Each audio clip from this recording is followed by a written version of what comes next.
Hello M2, this is Teacher Bean and welcome to another lesson about the nervous system. If we talk about the nervous system, so what comes into your mind? So first will be the brain, right? Also, your five senses. These are your sense of sight, your sense of smell, your sense of hearing, your sense of taste, and your sense of touch. So these five senses and your brains are connected and all are important. Now, let me ask you some questions here. Which of these five senses would you be most willing to give up? So if you are to choose, so which do you think you can easily give it up? Meaning you can live without it. Number two, which of these five senses would you be least willing to give up? So it means like which of the five senses that you cannot live without it. And finally, number three, rank them from 1 to 5, wherein 1 is the most important to you. So for our lesson in the nervous system, so please prepare your book. And this topic will include page 38 until page 42. Okay, so about the nervous system, so it is one of the complex systems of our body because basically it controls everything from the moment we sleep, from the moment we wake up, the moment we eat, everything. It controls our life. So your nervous system can be compared to like a CPU of a computer. So without it, so you cannot do anything at all. So speaking of your nervous system, so it has three basic parts. Number one is your brain. Number two is your spinal cord. And your number three is your nerve or neuron. So let's talk first about the first part of your nervous system, which is your brain. So your brain, as we all know, it is the command center for the nervous system. So your brain is the controller of everything. It processes all the information or messages that goes to the brain and goes out to the brain. Number two, it receives signals or messages or information from the body's sense organs. That includes your eyes, your nose, your ears, your tongue, your skin. So your brain receives the information from those sense organs. It processes the information and releases the information to the muscles. Number three, it weighs about 3 pounds and makes up about 2% of a human's body weight. So 3 pounds is like almost 2 kilos. So it's heavier than we thought. And number four, it has three main parts: your cerebrum, your cerebellum, and your brainstem. So each part will be discussed. So I want you to listen and focus carefully, okay? Okay, so we are now here in the first part of your brain, which is your cerebrum. Cerebrum. So your cerebrum has four basic parts: your frontal lobe, parietal lobe, temporal lobe, and your occipital lobe. Frontal lobe, parietal lobe, temporal lobe, and occipital lobe. So let's talk first about your frontal lobe. So your frontal lobe is like, or it is located in your forehead, meaning if this area is your forehead, so you can find here your eyes, your nose here, and then your mouth. So it's basically in front, or shall we say on your face, in front of your face. So your frontal lobe controls thinking, planning, short-term memory. Your parietal lobe that is located on top of your head, so it controls your touch, your smell, and your taste.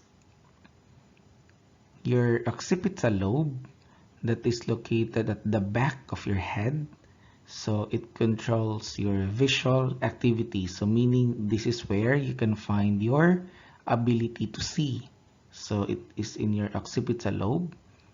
And your temporal lobe, temporal lobe can be found at the side of your head, so just imagine or locate your ears. So your temporal lobe are responsible for your memories and also for the sense of hearing. So our next part of the brain is your cerebellum. Your cerebellum, or also known as your little brain. So it is located at the back of your head and it coordinates movements. So meaning it is responsible for controlling your movement. You're standing, you're sitting, you're walking, you're running. It coordinates. It controls your movement. It also controls your posture, meaning the way you stand, and then balance and fine motor movement. Fine motor movement, that is your hand movement, and involved in motor learning. Motor learning, so like you're walking, you're crawling, you're jumping, so your cerebellum controls it. Also, in your cerebellum, since it controls your balance, so if you drink alcohol or if you drink too much alcohol, so I do believe you're not drinking it yet because you're still teenagers. So adults who are drinking alcohol, so you might see them like the way they stand or the way they walk. Sometimes it's wiggly, sometimes it's like shaky. That is because your alcohol targets this cerebellum that controls your movement. So that's why they cannot walk properly if they are drunk.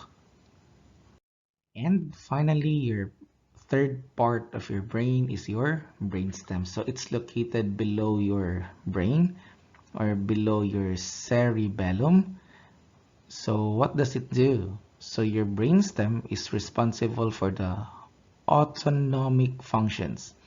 Autonomic is like automatic, involuntary, meaning you are not controlling it. You cannot control it. That is autonomic.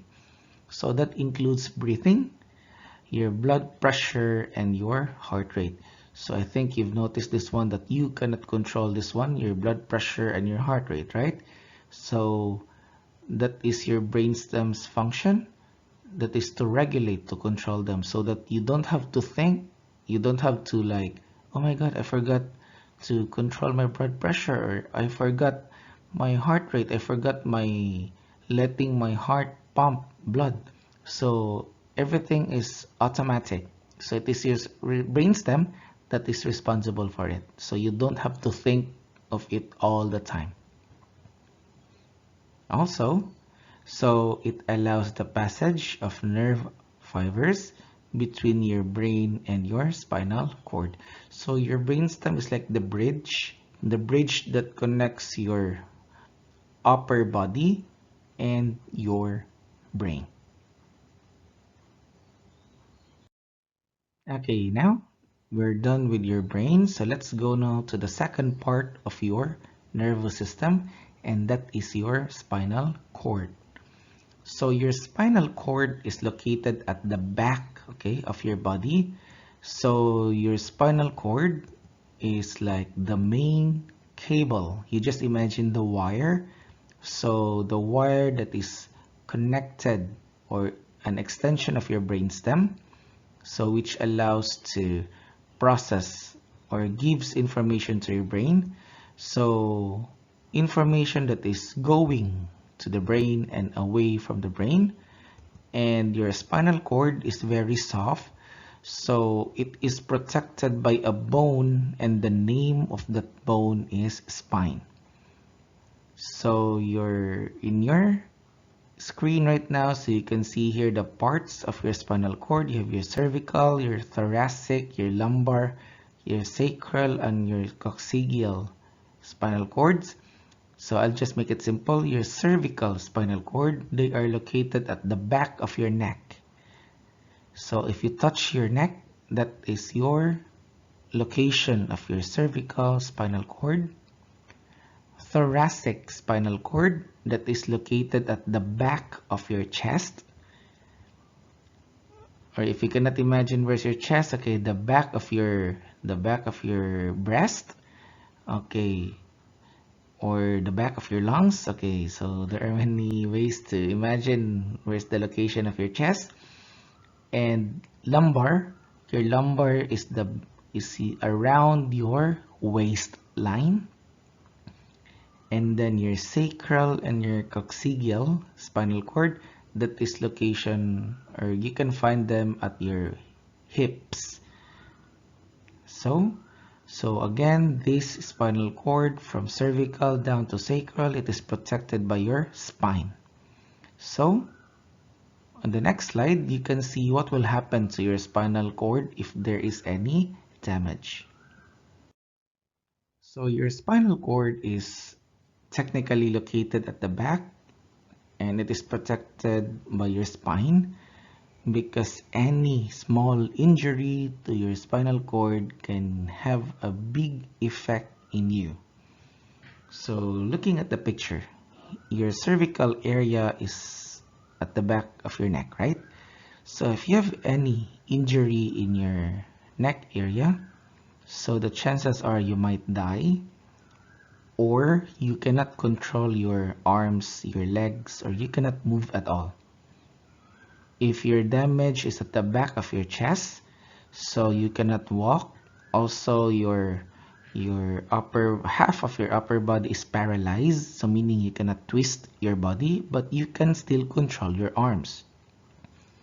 And in your lumbar, meaning like at the waistline or even at your hip line, so the damage is only at the lower part, so meaning you cannot walk.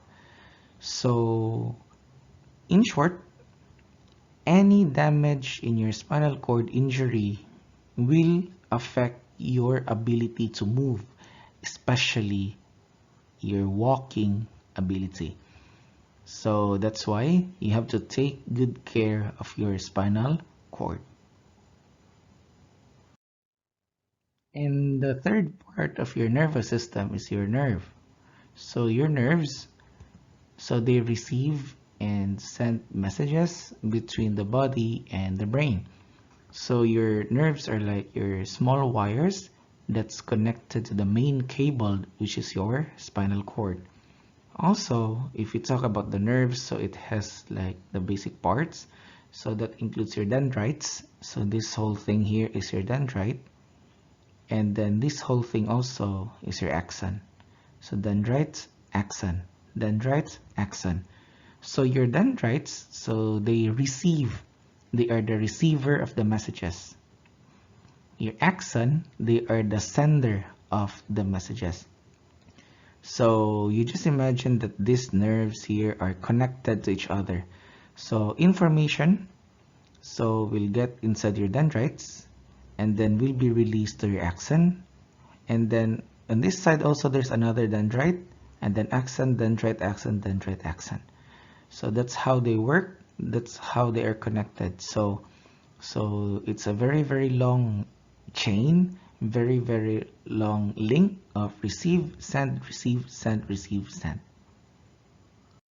And finally, we have your reflex arc, or your reflexes. Your reflexes are like your involuntary movements. So reflexes are like one way of protecting your body from danger.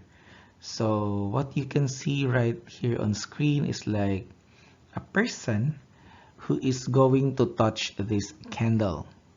So we know already that your candle releases heat, and it's really painful if you touch it, right? But how does your body know that it is painful? So it undergoes several processes. Number one, your stimulus. Your stimulus is like something that triggers your body to react to something. So our stimulus here is your candle. Number 2, sensory neurons. So by the time that your body, your hands touch this fire from your candle, so there's a nerve that sends message from this finger going to your spinal cord, and that is what you call your sensory neuron. So information will travel from here very lightning fast, so going to your spinal cord, and then from your spinal cord, so there is your interneurons. So your interneuron is the one that will contact your brain. Oh, brain, I touch here fire. What should I do? It is the responsibility of your interneuron to send the message to the brain and receive the message from your brain. And we have your motor neuron. So you just imagine the message already is processed by your brain, and your brain gives now the command or the instruction on what to do. Okay, so your brain tells your interneurons, okay, you give it to your hands that you have to move away from the fire. So from here, from interneuron, so that message of moving away from the fire, so it will send the message to the motor neuron. So your motor neuron is connected to your muscles. So the muscles of your whole hand will move away from the fire.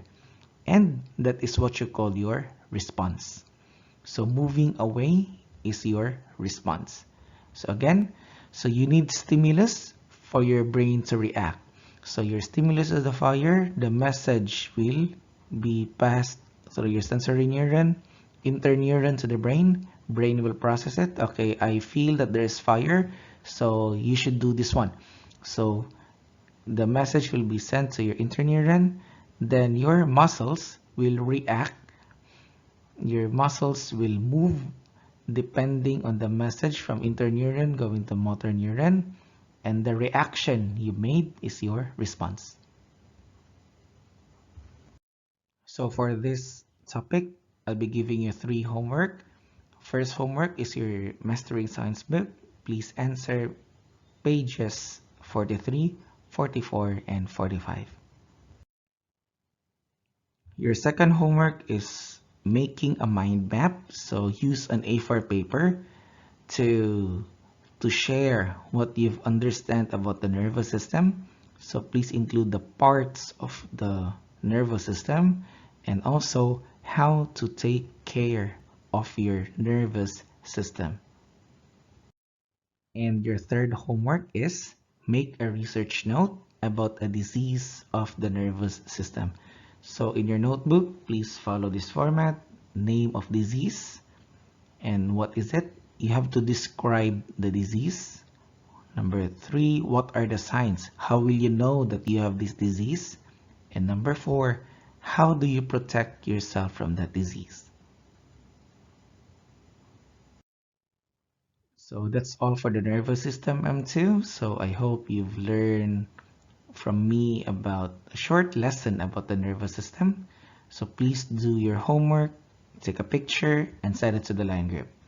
So once again, thank you M2 for watching, and see you in the next video. Goodbye.